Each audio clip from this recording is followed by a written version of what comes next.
The Atlas detector is going to produce a tremendous amount of data. When there are collisions in the LHC, we could have up to 1 million CDs of data every second.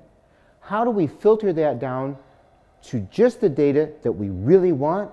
Let's talk to my colleague Chris and find out. Chris, hi, Steve. I understand you are the project leader of TDAQ. DAQ looking like on this dock. Now, what does DAQ stand for, and what is it that you do? So DAQ stands for data acquisition. So what we have is we have this large Atlas detector with millions of channels, and we are responsible for moving the data which is coming out of the various parts of the detector, pulling it together, formatting it, understanding it, and then recording it. So you have a detector downstairs, about 100 meters down there. A whole lot of data is coming out. I understand something like 1 million CDs per second at the highest rate. It's a very large number. How do you handle all of that data? So we can't. We can't handle all of that data finally, so what we have to do is we have to very rapidly select which of the data we would like to look at in more detail. And that's the T part of TDAQ, which is the trigger. And you can think of the trigger as essentially a filter. So what we do is to each event as it comes through the system, we look at it in increasing levels of detail to understand if it's the sort of data that we would like to analyze in detail. If it is, we record it. If it isn't, we throw it away. So the Atlas trigger system is designed in 3 layers to reduce the amount of data and just select that data we want to keep.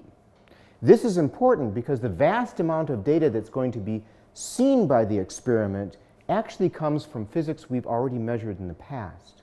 We do, as I say, we do this filtering in various steps, and we make some very rough decisions based on that data. And then the events that survive that first level, we take data from the rest of the detector and make some more complex decisions because we have a little bit more time with the computers to do that. And then we have a third level where we have even more time computing-wise, and we can make even more complex decisions. So finally, we have this 3-level filter using increasing amounts of data from the detector and using ever more complicated sets of requirements to choose which events we would like to have. When you're making these decisions, are you afraid that you're going to throw away some good data?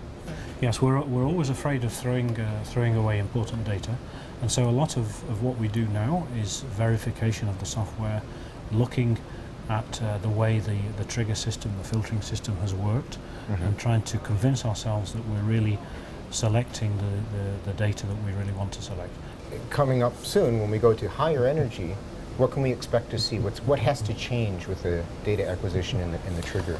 Well, the number of events that we see per second will start to go up. And that will mean that we will have to start filtering more and more the events as they come through the system, making more and more choices. So the whole experiment will be tested in an increasing fashion as we increase the luminosity and the energy. I'm extremely excited because we have a machine here and an experiment which really enables us to take a huge step into the unknown. So the Atlas trigger and data acquisition system is designed to assemble all of the data from the Atlas experiment, to filter it down to just that data we need to see, and to distribute that data to physicists located all over the world.